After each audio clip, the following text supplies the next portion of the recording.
आणि एक मोठी बातमी बघूयात। बोटीमधल्या 77 प्रवाशांची सुटका झाली आहे। 3 जणांचा दुर्दैवी मृत्यू झालाय। आताची मोठी बातमी आपण बघतोय। या बोटीमधल्या 77 प्रवाशांची सुटका करण्यात यश आलेलं आहे आणि आतापर्यंतची जी माहिती समोर येते आहे त्यामध्ये 3 जणांचा मृत्यू झालाय। अजूनही बचाव कार्य सुरू आहे आणि एकूण नेमके किती प्रवासी यामधून प्रवास करत होते हा खरा आकडा अद्यापही समोर आलेला नाहीये। आतापर्यंत 77 प्रवाशांची सुटका झाल्याची माहिती समोर येते आहे। मुंबईच्या गेटवे ऑफ इंडिया जवळच्या या समुद्रामधली ही घटना समोर येते आणि अपघाताची दृश्य समोर आलेली आहेत। बचाव कार्य सुरू आहे आणि त्याच वेळेला 77 प्रवाशांची सुटका झाल्याची ही अपडेट समोर आलेली आहे। 3 जणांचा आतापर्यंत मृत्यू झाल्याची माहिती समोर येते। कदाचित दुर्दैवाने हा आकडा वाढू सुद्धा शकतो। तर ज्या स्पीड बोटीची धडक लागली ती नेव्हीची स्पीड बोट असल्याचा दावा या बोटीच्या मालकांनी केलेला आहे आणि या सगळ्या संदर्भात नौदलाकडून थोड्याच वेळात स्पष्टीकरण सुद्धा येणार आहे। 77 प्रवाशांना 80 पैकी 77 प्रवाशांना वाचवण्यामध्ये यश आल्याची आताची अपडेट बघतोय आपण।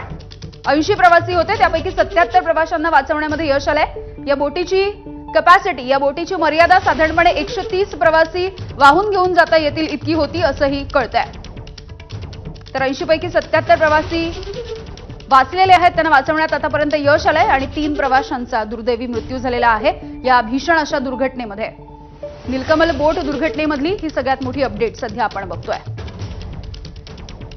गणेश ठाकूर आमचे प्रतिनिधी अपडेट्स देत आहेत। गणेश, यामिनी एकूण 77 जणांना रेस्क्यू केले गेले हे ऑफिशियल आकडे नेव्ही आणि कोस्ट गार्ड आले। मुंबई पोलिसांनी याला दुजोरा दिलेला आहे आणि 3 जणांच्या यात दुर्दैवी मृत्यू झालेला म्हणजे 80 जण या बोटीत होते आणि त्यांना रेस्क्यू करण्यासाठी टीम्स पाठवल्या होत्या। तर त्यापैकी 77 रेस्क्यू केले आणि 3 डेथ आहेत असल्यामुळे 80 जण जे अडकले होते रेस्क्यू ऑपरेशन पूर्ण झाल्याचं बोललं जात आहे।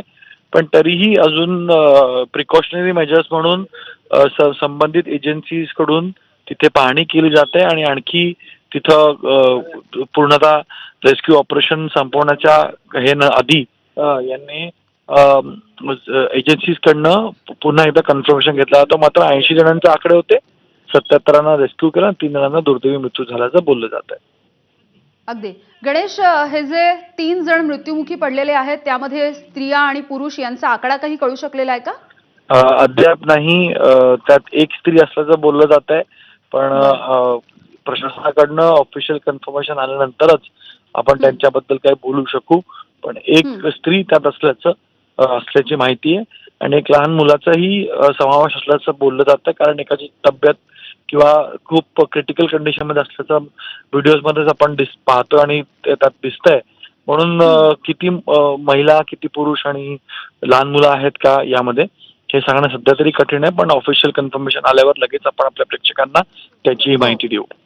अगदी गणेश, ही नेव्हीची स्पीड बोट होती असा दावा केला जातोय। जे नीलकमल बोटीचे मालक आहेत त्यांनी हा दावा केलाय आणि नेव्हीचं स्पष्टीकरण सुद्धा येणार आहे काही वेळामध्ये। हो, अगदी बरोबर। यामध्ये आधी नेव्हीचं नाव आल्यानंतर इंडियन कोस्ट गार्ड संदर्भातली माहिती आली।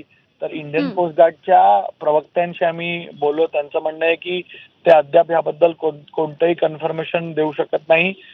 त्यांचं म्हणणं आहे की आता स्टँडर्ड रेस्क्यू ऑपरेशन सुरू आहेत, त्यानंतरच आम्ही अपडेट देऊ। पण दावा केला जातोय की अशा प्रकारची बोट नेव्ही किंवा कोस्ट होती, पण याबद्दल नेव्ही आणि कोस्ट गार्डकडनं कोणताही ऑफिशियल स्टेटमेंट दिलं गेलं नाहीये आणि पोलीस प्रशासनाने या बोटीबद्दल, या स्पीड बोटबद्दल जास्त माहिती दिली नाहीये, कारण सगळेच रेस्क्यू ऑपरेशन मध्ये होते आणि त्या रेस्क्यू ऑपरेशनच्या नंतरच ही बोट कोणाची, कोण त्यामध्ये प्रवास करत होता आणि अशा प्रकारे ही धडक का दिली या स्पीड बोटनं याबद्दल जे आहे ते आपण सांगू शकू।